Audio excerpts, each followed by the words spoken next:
Kamara na si Acobico Party List Representative-elect Alfredo Galvin Jr. si Pidono, sinabi po niya na solid po yung suporta ng mayorya ng mga grupo ng party lists para po kay Speaker Martin Romualdez. Bakit? Bakit solid?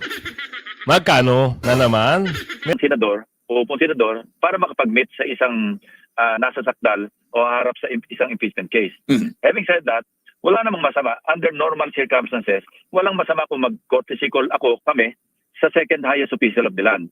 Sa lalim ng sugat na in-inflict nila sa amin, I think kailangan talaga ng extreme sincerity. Extreme sincerity, hindi yung papyaw. Yes. Good morning mga kasama. Nandito na naman si Kuya Goods nagbabalik. At syempre, kung di ka pa nakasubscribe sa ating channel, pa-subscribe na lang po at hit mo na rin yung bell para lagi kang updated sa ating mga video. Ano meron? Naku, nagtipon-tipon na ang mga dorobo. Nagsama-sama na sila. Mukhang merong pirmahan nangyayari at nagaganap. Yan ang sabi dito sa video na ito. Mukhang nilalakad agad ni Sticker yung kanyang posisyon na. Parang ayaw mawala sa pwesto Gustong ubusin Nako, hindi huubra yan. Sana Oo, sana lang. Doon sa mga bistado na, wag na ho kayong pumatol. Wag na kayong patola pagdating dyan sa kwartang o kahon. Dahil karera nyo ang maliligwak pagdating ng oras. Gamitin nyo na sa tama yung pagka-congressman nyo o yung pagka-lukluk sa inyo.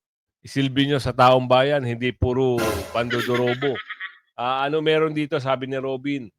Pero nakalike ka na ba? Like ka muna at share mo yung video. At siyempre, bago tayo magsimula, isang like, isang share, samahan mo na subscribe at i-bell all nyo para meron kayong notification everyday. Ano ito? Nako, hindi ho. Ito BP Sara, hindi maawa kay Bonget. Nget. Diba? Maawa kung ano-ano diba? Pambibira ang ginawa nito. Diba? Naku po. Kung pwede lang sana ikulong na lang Dahil sa pagtatraitor. Isang Pilipino, sinubo nyo sa banyaga para doon litisin. Tanyo, wala pang patunay. Nakakulong na ang mama. Ang tatay digong natin. Diba? So, ito, ano meron dito? Ito sila noon, ang unang taon ng kanilang panunungkulan bilang pangalawang Pangulo at Pangulo ng Pilipinas. Ngunit makalipas ang isang taon, nagbago ang lahat. Ang dating itinuring ni BBM na si Vice President Sara bilang isang BFF ay naging kaaway na. Ngunit matapos ang 2025 elections at tila tagilid na si BBM at ang kanyang administrasyon na mapatalsik si Vice President Sara sa kanyang pwesto, eto na siya. Tila mambubudol ulit. Ayaw na daw niya ng gulo. Isipin nyo, ilang taon, halos 3 taon. Budol dito, budol doon. Eto na naman, meron ng pasaring, pakikipag-ayos. Wow! Ibang klase, no? Ibang klase talaga tumirada. Sino ba ang nagumpisa ng gulo mula sa planong pagpapatalsik kay Vice President Sara bilang Vice President ng Pilipinas at sa iligal na pag-aresto kay dating Pangulong Duterte at dalhin pa sa The Hague, Netherlands? Tila huhukayin na ni Vice President Sara ang angkan ng Marcos. Ayan na. Ayon kay Edwin Hamora, may advice to Sara, huwag kang makikipag-areglo. Inday Sara, hindi ito ang panahon ng forgive and forget. Lalo na kung ang forgive ay para sa mga magnanakaw ng budget ng bayan at ang forget ay para sa mga kumalkal ng confidential fund mo para sana sa shampoo, armor at dragon training classes sa Davao para mawala ang mga naglalaro ng hide and seek sa bundok. Matapos kang ipahiya, imbestigahan, sabayang i-impeach. Tapos ngayon, ang linya ay, let's be friends again? Kaloka! Anong akala nila sa'yo? Amnesiac Princess? Hoy, Marcos Jr., hindi ito Disney film. Si Inday Sara to, hindi si Elsa. Nabasa na lang kakanta ng Let It Go. Kung ako sa'yo, Inday, hukayin mo lahat ng mga dapat hukayin. Tama. Mga kalansay, mga sikreto, mga kawiling transaksyon at mga ghost project na mas maraming multo kaysa sa Baguio. Ito lang ha. Ang dami kasing problema na dapat pag-ukulan ng pansin. Bakit laging mga Duterte ang tinitira nila? Wala na ba silang magawa? Talagang sagad na sagad ba ang insecurity nila sa sarili? O sagad ang inggit dahil hindi na sila iboboto ng tao? Yun ang sabi ni Aling Ledesma dito. Kuya Goods, ganyan talaga bumira yung mga yan. Talagang pagtutulong-tulungan para lang mapatalsik, mawala sa pwesto, at maperwisyo. Di ba? 240 kongresista ang pumirma. O maya-maya yan. Tuloy muna natin to. Hagis mo sa South China Sea, gamitin mo ang confidential fund para magpa-drone na may banner. Walang areglo sa mga traidor. At kung revenge ang pag-uusapan mo, girl, bloodbath na may matching pom-poms, ipagpag mo ang wig ng katotohanan. Tandaan mo, hindi ka nagtutupi ng palda para lang mambola. Ikaw ang dragon ng Davao. At Pansinin nyo, pag si BP Sara pumunta sa mga lugar na kanyang kinakampanyahan, talagang dinudumog siya ng tao. Maski bata, matanda, kahit anong edad, dudumugin siya para pagpicturan. Pansinin nyo, ito si Bungit-Ngit. Pag lumakad, halos, alam mo yung nandidiri. Parang ayaw. Sabi ni Aling Rosemary. Oo, marami kang video makikita niya. Nalako, ayaw. Picture. No way! Sabi mo. Ayaw. Bakit? May galit. Yun ang nakikita na isang bagay ni Aling Rosemary. Kahit naman kayo, type nyo sa comment section, galit kayo, di ba? Nabudol kasi. Ito na naman, may pasaring na naman. May pagbati. Para saan pa? Yung 5 kondisyones, ibigay nyo muna. Pauwiin nyo muna si Tatay Digong as soon as possible. Tapos, ikaw rin nung kumaso sa sandpit mo at doon sa mga dorobo ng bayan. Ganun lang. Para mapatunayan ng sambayanan na karapat dapat ka at wala kang kinalaman dyan. Hindi eh. Bibigla kang, baka na naman isang kwela ito para ilihis na naman ang usapin. Ganun ba yun? O meron na naman silang target na istoryahe? Eto. Pag ukulan natin at bigyan natin reaction itong 240 na kongresista na pumirma at nilalakad na naman ito si Bacolao. Bakit? Siguro, talagang gusto nilang ubusin ang kaban. Di ba? At doon naman sa uto-uto, ano na naman, wala kayong pondo. Wala pang pondo. Isipin nyo ngayon kung paano nyo pababagsakin yan si Bacolao. Kasi, ang pondo, kung mapalitan yan, pantay-pantay, may pondo. Kayo, pag hindi kayo pumirma, wala kayong pondo. Totoo lang, di ba? Kaya palitan nyo yan. Mas maganda, mamili kayo ng maayos. Maraming magagaling. Manifesto para suportahan ang liderato ni House Speaker Martin Romualdez. At live mula sa Batasang Pambansa, nangunguna sa balita si Marian Enriquez. Marian, ilang kongresista na ang pumirma sa manifesto para kay Speaker Romualdez? Yes, JD, nasa 240 na nga ng mga kongresista yung pumirma dito sa Manifesto of Support para kay Speaker Martin Romualdez. Sa gitna nga yan, nung ugong o balibalita na papalitan daw si Speaker Romualdez. Actually, nakausap natin mismo si House Deputy Speaker or House Deputy Majority Leader at Iloilo 1st District Representative Janet Garin. At sinabi nga niya na mismo po siya ay pumirma doon sa manifesto at dahil nasa probinsya, nasa Iloilo, nagpadala po siya ng kanyang signature. At sinabi rin niya na talagang kadalasan po every after elections, may mga naglulutangang mga pangalan. Kala natin, nilalakad. Tama ba pagkakaintindi ko?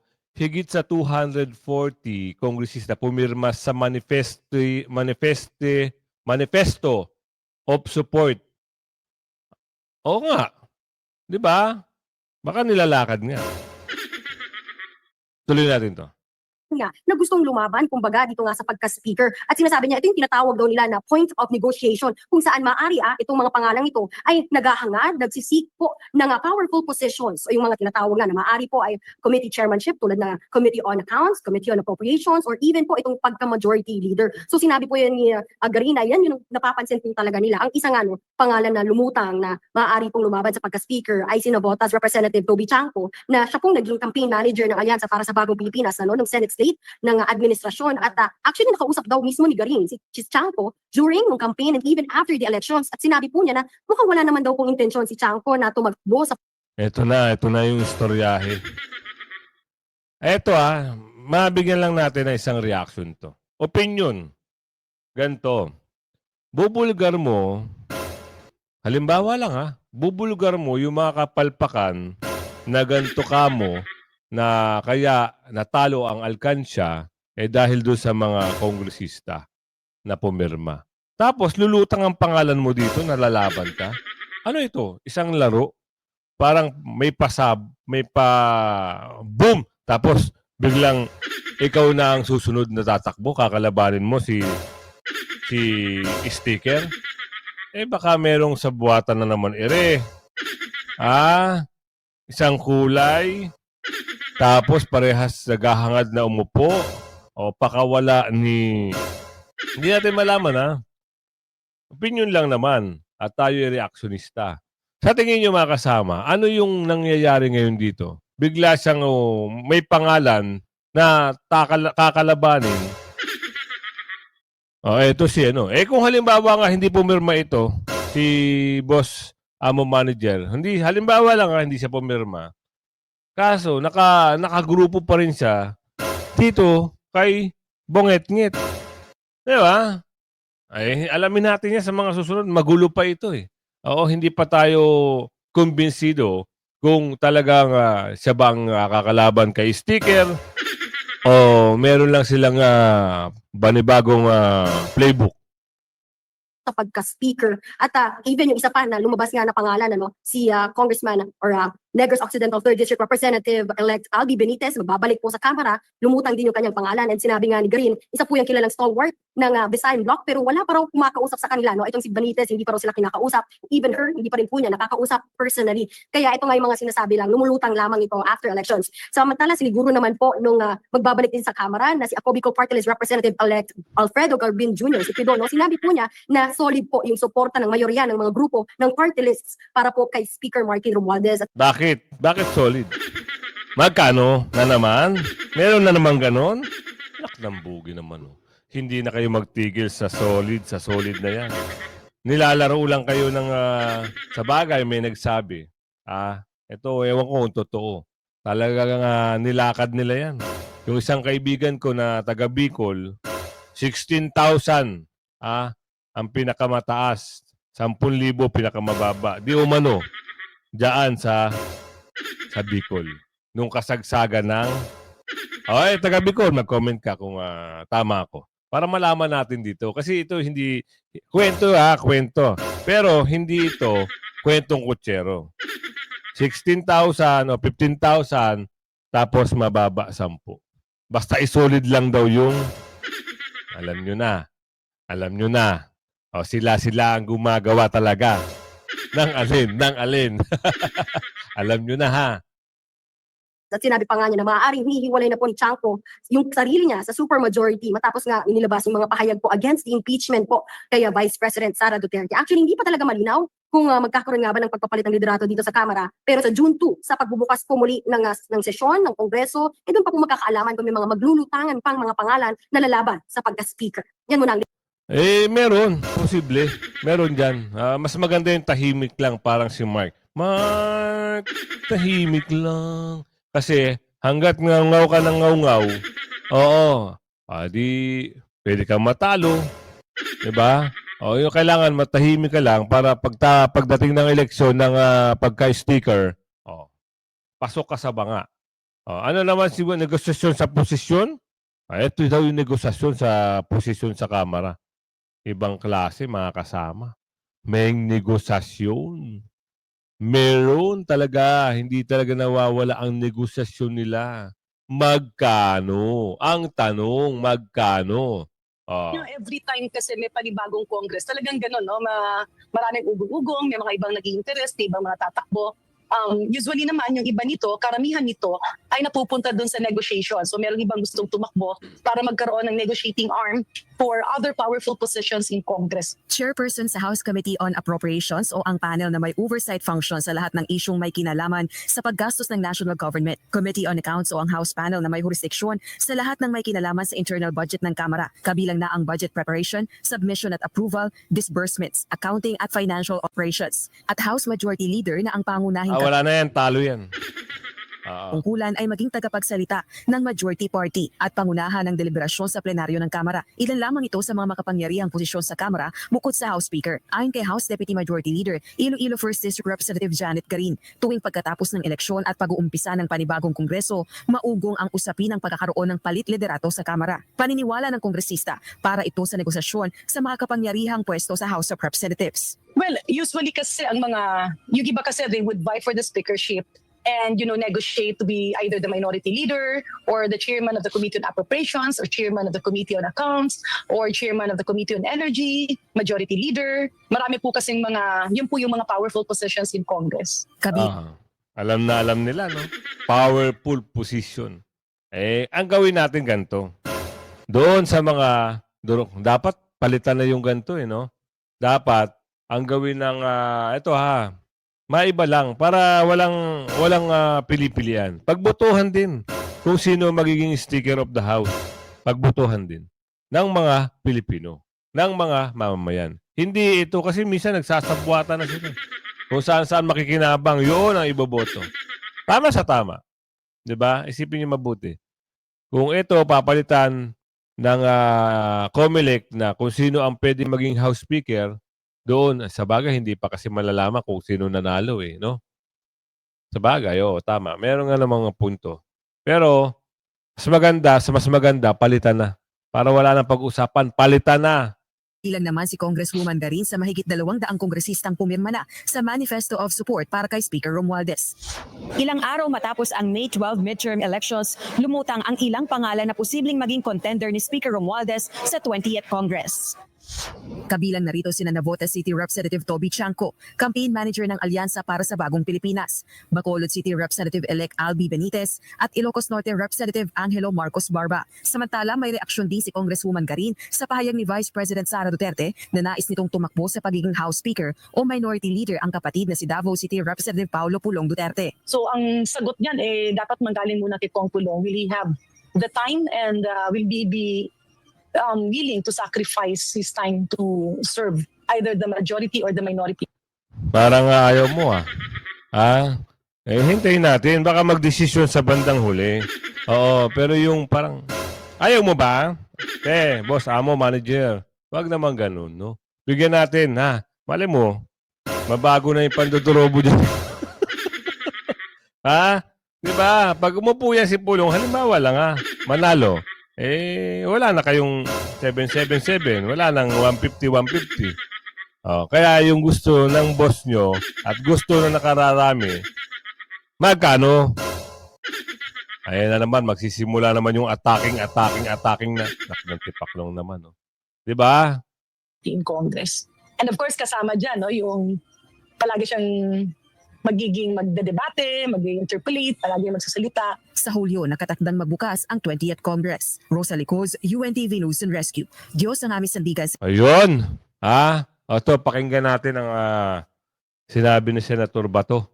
Reaksyon niya dito sa reconciliation. Ano ba talaga yan? Paniniwalaan ba yan? Ang taong bayan hindi naniniwala, mga kasama. Kaya dito, tingnan natin. Magandang simulain yan. Magandang simulain. Sino ba naman gusto ng away? Lahat naman tayo gustong katahimikan. Pero, yung lang kung sincero sila sa kanila sinasabi. Duda si Senador Ronald Bato de la Rosa sa sinseridad ng pahayag ni Pangulong Ferdinand Marcos Jr. na bukas ito sa reconciliation o pakikipagayo sa mga Duterte. Ayon kay Senador de la Rosa, hindi rin malinaw sa kanya ang motibo ng pahayag na ito ni Pangulong Marcos. Anya, hirap siyang sabihing sincere ang Pangulo dahil may karanasan na siya na iba ang sinasabi nito sa kanyang ginagawa. Diba? Partikular na tinukoy ng Senador ang issue ng International Criminal Court kung saan pinanghawakan ni de la Rosa ang salita ng Pangulo na hindi niya ito papayagan na manghimasok sa Pilipinas. Ngunit ang mga opisyal ng pamahalaan pa mismo ang umaresto at nagdala kay dating Pangulong Rodrigo Duterte sa headquarters ng ICC sa The Hague, Netherlands. Isa si Senador De La Rosa sa kilalang mga kaalyado ng mga Duterte. Ngunit hindi rin ito tiyak kung bukas naman ang mga Duterte sa reconciliation kay PBBM. Wala naman sigurong gustong forever mag-aaway. Lahat naman tayo ay gustong tumahimik tayo at mamuhay ng matiwasay at makafocus sa kabutihan ng ating bansa. Pero sa lalim ng sugat na in-inflict nila sa amin, I think kailangan talaga ng extreme sincerity. Extreme sincerity, hindi yung papyaw. Para naman kay Senate President Francis Escudero, ang pag-amin ni PBBM na siya ay bukas sa pakikipagayos kay Vice President Sara Duterte at pamilya nito ay isang pagpapaalala sa lahat na ang kapakanan ng mga Pilipino ang dapat manguna kaysa lahat ng mga personal na pagkakaiba-iba at pagtatalo-talo ng mga partido. Utang-anya nila sa mamamayan ang tumayo sa gitna ng mga divisyon at gumawa ng magkakasama para sa kapakanan ng bansa. Umaasa naman si Senador Joseph Victor J.V. Ejercito na magkakaroon ng positibong takbo ang tila malalim na alitan at hidwaan na lumabas sa mga pahayag at balita. Marami pa anyang mabibigat na problema na kailangan tutukan at trabahuin ng sama-sama na inaasahan niyang maipaprioridad para makatulong sa pagsulong ng mga mamamayan at bansa. Itinuturing naman ni Senador Aquilino Coco Pimentel III na best attitude ito para sa Pangulo bilang ama ng bayan. Ito anya ay kahit hindi magbago ang iba ng kanilang ugali na hindi na kontrol ng Pangulo. Para naman kay Senator-elect Panfilo Ping Lacson, ang kabutihan at kagandahan ng puso ng Pangulo sa pakikitungo sa mga tao ay binibigyan lang ng kahulugan ng iba bilang kanyang kahinaan. Dahil dito, mangangailangan anya ng isang bastonero sa kanyang gabinete na kayang pasunurin ng mga opisyal ng pamahalaan at mga miyembro ng Kongreso para sa maayos na pamamahala. Asher Tadapan Jr., UNTV News. Di ba? Narinig nyo naman. Yung sinabi ni Senador Bato. Wag muna kayong basta-basta kasi, di ba? Ganyan din yung sinabi niya noon. Pero iba yung ginawa, di ba? Kay Tatay Digong. Ano ito? Rumor lang daw. Rumor meeting. Alam nyo na. Sabi ko nga sa inyo, parang nakakaramdam tayo na itong si Senador Lacson talagang nakaside sa mga Duterte. Di ba? Kasi iba yung mga pronouncement niya. At saka siyempre alam niya naman. PMA-er yan. Alam niya kung sino-sino yung mga andyan si PMA-er Senador Bato. May mga connection yan. Tsaka hindi yun Ang siste, tama ba yung ginawa ng... Ikaw ba naman alam niya naman kung sino umubos ng kaba ng bayan. Di ba? Kaya alam niya kung saan siya papanig. Alam niya kung sino ibabasura. Sa akin, yun ang analysis ko at opinion ko. Kaya nga, opinion at reaction. Di ba? O kayo, mga kasama, ano opinion nyo pagdating dito kay Senador Lacson? Side ba to ni Bibi Sara o side pa rin ni Bonget? I-type nyo sa comment section. Tuloy! Dr. Pampilo Ping Lacson na mukhang pakaaga iniintriga na hindi pa magsisimula yung trabaho, iniintriga na. Nakikipagpulong na raw siya sa pangalawang Pangulo, bagay na kanyang pinasubalian. Pero ngayon ay mas lilinawin natin, kaya siya ay atin pong kakapanayamin. Senator Ping, magandang hapon. Si Henry Uri po ito at si Karen Oya. Magandang hapon po, Senator Ping Lacson, sir. Magandang hapon, Henry. Karen, magandang hapon. Congratulations muna po. 15.1 million votes. Number Yes, 7 po sa listahan po ng mga senador. The return of the comeback. Ika nga. Congratulations, sir. At Thank you. Sen, ano itong lumutang na kayo raw ho ay nakipagpulong sa pangalawang Pangulo, once and for all siguro, boses ninyo ang marinig ng sambayan ng Pilipino. Ano ho ba ang katotohanan dito? May natanggap kasi akong report. May nagtatanong sa aking media kung totoo na nakipagpulong ako kay DP Sara. First, hindi totoo, no? Dahil ang aking sariling pananaw, height na naman ang impropriety. Kung ako, uupo ako bilang isang potential na senator judge dahil hindi pa naman natin sure kung magko-crossover yan sa 20th Congress o hindi papayagan, no? Kung sakali mayroong mag-petition sa Korte Suprema. But potentially, uupo ako senator judge kasi senator-elect ako. At si VP Sara, siya yung naharap doon sa impeachment case, na hawakan ng Senado. So para sa akin, napaka-improper para sa isang senador, uupong senador, para makapag-meet sa isang nasa sakdal o harap sa isang impeachment case. Having said that, wala namang masama. Under normal circumstances, walang masama kung mag-courtesy call kami, sa second highest official of the land. Katunayan, noong 2016, nag-courtesy call ako kay Vice President Leni Robredo kasi siya yung nahalal na Vice Presidente at ako yung nahalal naman bilang senador. So wala akong nakita ng problema.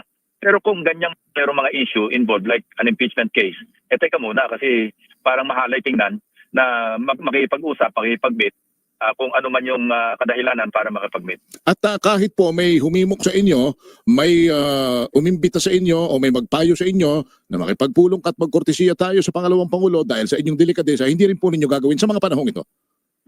Yes, ipapaliwanag ko kung bakit. Baka naman kasi ang dating ayaw makipag-meet. So papaliwanag ko lang na hindi sa ganitong pagkakataon at hindi sa ganitong panahon. Aha. But it doesn't mean na disrespectful ako sa Vice President na si Sara Duterte. Okay. Senator Ping Lacson, sir, sa tingin ninyo saan nanggagaling po itong mga usapin na itong mga umuugong-ugong na balitang ito? Gayong yun nga po ay katatapos lang ng eleksyon, kayo po ay rearing to and preparing of course to work. And wala naman pong mga ganitong issues before na nalilink po kayo sa mga ganitong mga issues with VP Sara or kung ano man po with the Dutertes. Sa tingin niyo po saan po nanggagaling ito? Hindi importante sa akin kung saan nanggaling. Idea ko saan nanggaling. Pero the fact na meron nanggaling. Hindi raw siya ha. Abangan natin ha. Pero sabi niya, nung nakaraan, yung ebidensya. Kailangan na matinding ebidensya. At doon naman, alam naman natin yan, mga pakwela na yan, alam mo kasi mabibilis ang mga intriga eh. Kaya, bumabalandra kagad ang issue. Pero, tignan natin ha, alin ba ang matimbang kay Senador Ping Lacson? Mas matimbang ba sa kanya ang mga bakulaw o itong gumagawa ng mabuti? Sa palagay niyo mga kasama. At ito mga reaksyon ng mga ilang senador patungkol dito sa reconciliation. Ano to? Na naman? Ano ba meron?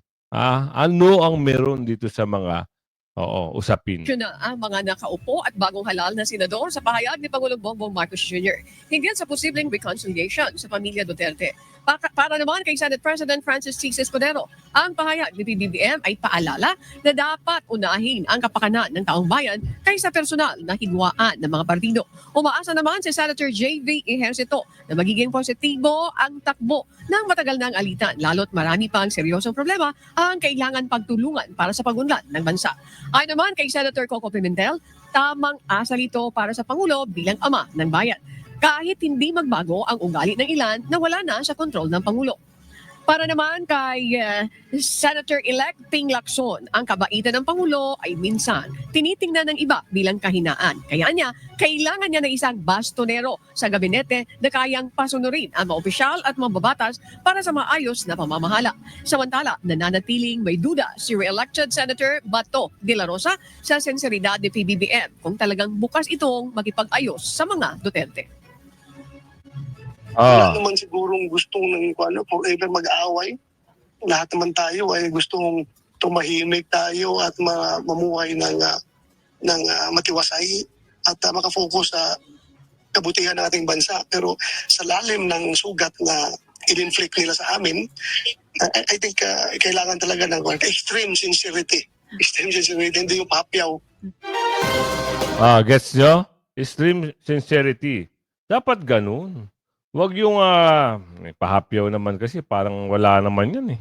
Diba? Kung gusto nila talaga na maging maayos, hima-himay nila at pauwiin agad nila si Tatay Digong at yung kondisyones na sinasabi doon sa unang vlog, gawin nila yun. Huwag silang parang laro, ginagawa lang nilang laro lahat ng mga bagay na ginawa nila kay Tatay Digong at kay BP Sara eh. Kung hindi ma-strong woman si BP Sara, talagang ang daming pinagdaanan ng BP Sara pero halos lahat yun kinaya. At bukod doon, tumaas pa. Dahil sa pambabatikos ng mga bakulaw. Naging solid tuloy yung ating mga kababayan. Hindi nga, ito nga, meron pang issue dito na hindi nila sinasagot eh. Hair follicle test, hindi mo ginawa. Tapos ito pa. Diba? Patunayan mo muna sa sambayanan na malinis ka, sabi ni Aling Lolit. Diba? Wala namang issue dun eh. Ang issue, kung ginamampanan mo sana na maayos, yung iniwan ni tatay, kinontinue mo na, sana, walang problema. Hindi eh. Ang dami naging problema. Confidential fund daw, sinisisi confidential fund. Yung flood control, yung pondo ng Maharlika, yung PhilHealth Fund, yung Reserve Gold, Yung BICAM pa, yung GAA pa. Ano ba yan? Yung project pa, ano? Ano nangyari? Wala. Lahat yun, natastas. Tapos, ito lang, confidential fund ni BP Sara. Nakatuon kayo. Wow naman. Ang tagal ng issue yan. Sinagot na ng COA, sinagot na ng ombudsman, sinagot na ng mga galing na abogado. Sige pa rin kayo.